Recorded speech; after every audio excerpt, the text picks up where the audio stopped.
கொல்லத்தை சேர்ந்த ஜான்சன். அவர் வந்து ஒரு பிசியோதெரபிஸ்ட். இன்ஸ்டாகிராம்ல வந்து ஆக்டிவா இருக்கிறவர். ஸோ பொதுவாக சோசியல் மீடியாலே ஆக்டிவா இருக்காரு. அவருடைய இன்ஸ்டாகிராம்ல வந்து ஒரு 12,000 பேர் வந்து ஃபாலோ பண்றாங்க. ஸோ அப்படி அவர் வந்து ஆக்டிவா வந்து தன்னுடைய ஒர்க்கை பத்தி சொல்றாரு. எல்லாமே வந்து மக்கள் அதை கேட்டு பயன்படுறாங்க. ஸோ இப்படிதான் போய்கிட்டே இருக்கு. ஒரு ஸ்டேஜ்ல வந்து ஒரு பெண் வந்து அதுக்கு வந்து லைக் கொடுக்குறாங்க. அந்த பெண் வந்து என்னன்னா சும்மா ஜென்ரலா வந்து அவங்க மெசேஜ் அனுப்புறாங்க, இவரும் மெசேஜ் அனுப்புறாரு. இப்படிதான் வந்து போய்கிட்டு இருக்கு. ஸோ அது வந்து அந்த பெண் வந்து எப்படி அவருடைய வாழ்க்கையில ஒரு பெரிய வந்து பிரச்சனையா மாறுறா. ஸோ அந்த பெண்ணுடைய குடும்பத்துல எப்படி ஒரு பிரச்சனையா மாறுது அப்படின்ற விஷயத்தை தான் நம்ம இப்ப சொல்ல போறோம். இது சமீபத்துல, அதாவது ஒரு 2-3 நாள்ல வந்து நடந்த விஷயம். ஸோ அந்த பெண்ணுடைய பேர் வந்து ஆதிரா. அவருடைய ஹஸ்பண்டோட பேர் வந்து ராஜீவ். ராஜீவ் வந்து என்னன்னா கோயில்ல வந்து ஒரு குருக்களா இருக்காரு. அவர் தான் உண்டு தன் வேலை உண்டுன்னு சொல்லி டெய்லி காலையில போயிடுவாரு. மத்தியானம் 1 மணிக்கு சாப்பிட வந்துருவாரு. இப்படிதான் அவருடைய வேலைகள் எல்லாமே நடந்துகிட்டு இருந்துச்சு. 2 பேருக்குள்ள நல்ல தாம்பத்தியம் இருந்துச்சு. கணவன் மனைவி அன்புடன் நல்லதான் இருந்தாங்க. சுக்கும் ஆதிராவுக்கும் வந்து ஒரே ஒரு 2 வயது மகன் இருக்கான். இந்த 2 வயது மகன் வந்து என்னன்னா துடிப்பா இருக்கான். அவனுடைய செயல்பாடு எல்லாம் சூப்பரா இருக்கும். 2 பேருக்குமே ஒரு நல்ல ஒரு லைஃபா தான் அவன் இருந்தான். வந்து ராஜீவ் வந்து பாத்தீங்கன்னா விடிய காலையிலே போயிடுவாரு. மத்தியானம் 1 மணிக்கு சாப்பிட வருவாரு. ஸோ இப்படிதான் அவருடைய வாழ்க்கைகள் போய்கிட்டு இருந்துச்சு. ஸோ இந்த பொண்ணு வந்து என்னன்னா படிச்சிருக்காங்க, ஆனா வீட்டிலேயே இருந்திருக்காங்க. வீட்டில் இருக்கிறப்ப என்னன்னா சமையல் வேலை எல்லாமே செய்வாங்க. ஸோ செல் இருக்கனால இன்ஸ்டாகிராம்ல வந்து கொஞ்சம் ஆக்டிவா இருப்பாங்க. ஆனால் வீடுகளில் வந்து நடக்கக்கூடிய விஷயம். சில பேர் ரீல்ஸ் போடுவாங்க, சில பேர் சமையல் குறிப்பு யூடியூப் பண்ணுவாங்க, சில பேர் சும்மா ஒரு யூடியூப் பார்ப்பாங்க தையல் கத்துக்கிறதுக்கு, தையலுக்கு செம்ம. ஸோ இப்படி அவங்கவுங்க ஆக்டிவேட்டிவ் பண்ணுவாங்க. ஸோ இந்த ஆதிரான்ற பெண் வந்து ஸோ அப்படி வந்து இன்ஸ்டாகிராம்ல வந்து அவனை வந்து ஃபாலோ பண்றாங்க. ஃபாலோ பண்ணிக்கிட்டு வந்து ஒரு ஸ்டேஜ்ல வந்து அவங்களுக்குள்ள ஒரு சிம்பிளா வந்து மெசேஜ் அனுப்புறாங்க. ஸோ அவரும் வந்து அந்த ஜான்சன்றவர் வந்து பேசுறாரு. ஸோ இவங்களும் பேசுறாங்க. ஸோ இப்போ ஒரு நிமிஷம் 2 நிமிஷம் இப்படியே போகுது. இதுக்கிடையில இவங்களுக்குள்ள ஒரு நல்ல நட்பு போன் மூலமா ஏற்படுது. 2 பேரும் தங்களுடைய வீட்டு அட்ரஸை மாத்திக்கிறாங்க. ஸோ அது என்னன்னா ஒரு நல்ல நட்பு ஏற்படுது. பேசுறாங்க, நம்ம 2 பேரும் ஏன் பார்க்க கூடாது, பேசக்கூடாது அப்படின்றாங்க. ஸோ பிசியோதெரபி டெக்னாலஜி சொல்லித்தரேன் அப்படி இப்படின்னு சொல்லியிருப்பாரா என்னன்னு தெரியல. இது வந்து ஃபுல்லா வந்து விசாரணை கேஸ்ல இருக்கு. ஸோ அப்போ இவங்க 2 பேரும் என்னன்னா ஒரு ஸ்டேஜ்ல வந்து என்னன்னா அட்ரஸ் பரிமாறணும்னா இந்த பொண்ணோட வீட்டுக்கு வந்து இவன் வர்றான். ஸோ இவன் வர்றப்பே வந்து என்னன்னா ஸோ எங்க ஹஸ்பண்ட் வந்து அங்க போயிருப்பாரு. ஸோ இந்த டைம்ல வாங்க அப்படின்னு. ஸோ என்னன்னா இந்த மகன் 2 வயது மகன் வந்து லீவுக்கு வந்து ஊருக்கு போயிருக்கான். ஸோ தாத்தாவோட வீட்டுக்கு போயிருக்கான். ஸோ இப்படிதான் இருக்கு. ஸோ அவன் வந்து அன்னைக்கு வந்து வந்திருக்கான். ஸோ அன்னைக்கு வந்து யதார்த்தமா பேசியிருக்கான். அதுக்கு முன்னாடியே அவங்களுடைய உறவு வந்து என்னன்னா போலீஸ் விசாரணையில வந்து சொல்லப்பட்டது என்னன்னா அவங்களுடைய உறவு வந்து என்னன்னா மெதுவா பேசி வீட்டு அட்ரஸ் மாதிரி பேசுறாங்க. தங்களுடைய தனிமையை வந்து ஒரு தவறான உறவை நோக்கி வந்து போனதா வந்து போலீஸ் வந்து சொல்லப்படுது. இந்த தவறான உறவு போய் ஒரு ஸ்டேஜ்ல வந்து அந்த பெண் வந்து என்னன்னா தன்னுடைய கணவனையும் விட முடியல, குழந்தையும் விட முடியல அப்படின்ற மாதிரி ஸ்டேஜ்ல இருந்துச்சு. ஒரு ஸ்டேஜ்ல வந்து என்னன்னா ஒரு முக்கோண பிரச்சனையில வந்து நின்றுச்சு. அவன் வந்து என்னன்னா ஏற்கனவே வந்து 3 குழந்தைகளோட தகப்பன். 2வது வந்து 3 வருஷத்துக்கு முன்னாடி தன்னுடைய மனைவியை வந்து டைவர்ஸ் பண்ணிட்டு இப்ப தனியா தான் இருக்கான். இவனுடைய பேச்சு அழகு, இவனுடைய அந்த அழகியல்ல மயங்கி ஸோ இவன் வந்து நம்மளுக்கு வேணும் அப்படின்னு வந்து அவன் வந்து சொல்றான், வா இதெல்லாம் விட்டுட்டு வா, நான் வந்து உன்னை கண்களாவும் வச்சுக்க இப்ப பாத்துக்கிறேன், வா நம்ம போலாம் அப்படின்னு வந்து அவன் சொல்றான். ஸோ இந்த பெண் வந்து தன்னுடைய கணவனை விட தயாரே இல்லை, தன்னுடைய குழந்தைய விட தயாரில்லை, எனக்கு மேரேஜ் ஆயிடுச்சு அப்படின்ற மாதிரி சொல்லியிருக்கான்.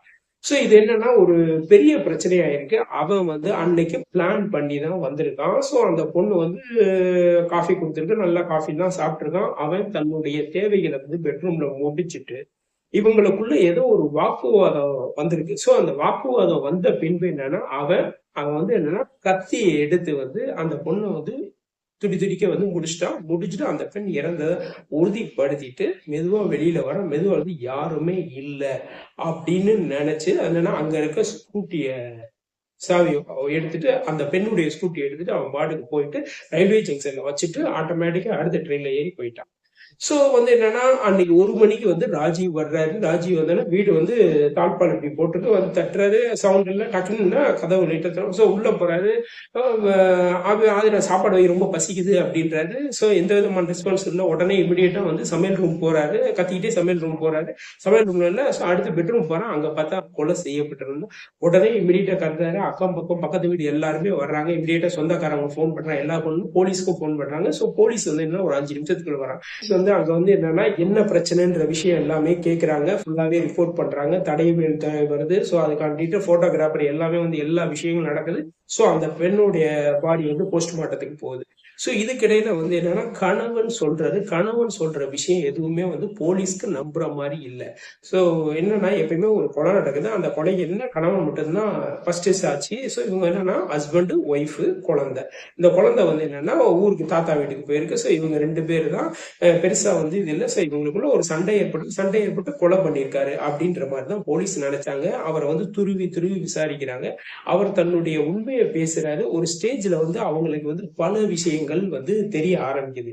அவங்க வந்து என்னன்னா கணவனை வந்து என்னன்னா ஃபுல் அவனுடைய செல்போன் ரெக்கார்டு எல்லாமே பாக்குறாங்க. அந்த பெண்ணுடைய விஷயங்கள் எல்லாம் பாக்குறாங்க. இந்த வீட்டுக்கு பக்கத்துல இருக்க சுத்தி இருக்க கேமரா எல்லாம் பாக்குறாங்க. சோ அப்படி பாக்குறப்ப என்னன்னா அதாவது இந்த வீட்டுக்கு அந்த சந்துல வந்து வர்றவன் யாரு, அதாவது ஹஸ்பண்ட் எந்த டைம் போறான், ஹஸ்பண்ட் போறான். சோ இதுக்கு அடுத்து வர்ற பக்கத்துல ஏத்த வீடு. சோ இங்கிட்டலாம் போறவங்க, பால் பாக்கெட் இப்படிலாம் போறவங்க எல்லாம். சோ காலையில இருந்து வேலைக்கு போறவங்க அப்படிலாம் இருக்கும். சோ இப்படி பாக்குறப்ப வந்து ஒரு மனிதன் மட்டும் வர்றான். சோ அவன் அந்த வீட்டுக்குள்ள போனவன் வந்து திரும்பி வந்து கொஞ்ச நேரம் கழிச்சு வந்து போயிருக்கான்ற விஷயம் தெரியுது.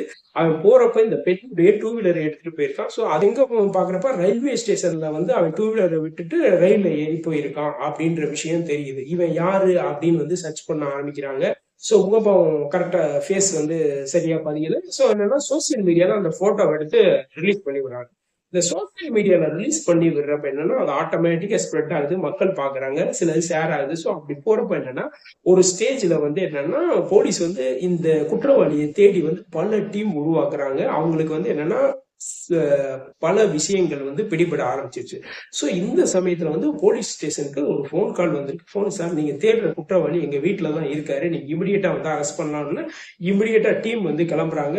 ஸோ அவங்க என்னன்னா அந்த வீட்டுல என்னன்னா அவர் வந்து மேல் வீட்டுல வந்து தங்கியிருக்காரு. அங்க வந்து என்னன்னா ஒரு பெரியவருக்கு வந்து பிசியோதெரபிஸ்ட் வந்து இவர் வந்து பண்ணியிருக்காரு. அவங்க ஏற்கனவே இதை பார்த்தோன்னு வந்து கன்ஃபார்ம் பண்ணிட்டாங்க, நம்ம வீட்டுல இருக்கிறவன் தான் குற்றவாளி அப்படின்ட்டு வந்து என்ன அவன் வந்து கதவை வந்து பூட்டிட்டான். கதவை பூட்டிட்டு போலீஸ் சொல்லிட்டான். போலீஸ் வர்றதுக்கு முன்னாடியே அவன் வந்து உஷாராயிட்டு அங்க இருக்க வந்து என்னன்னா விஷ பாட்டில், அங்க இருக்க ஏதோ ஒரு திரவத்தோட பாட்டில வந்து குடிச்சிட்டு வந்து சரி ரைட்டு நம்ம மாட்டிக்கிட்டோம் அப்படின்னு சொல்லி குடிச்சிட்டான். ஸோ போலீஸ் வந்து அவனை வந்து குண்டு தூக்கிட்டு போய் ஆஸ்பத்திரியில் அட்மிட் பண்றாங்க. போலீஸ் டாக்டரோட ரிப்போர்ட் என்ன சொல்றாங்கன்னா அபாய கட்டத்தான்னா அதெல்லாம் ப்ராப்ளம் இல்லை.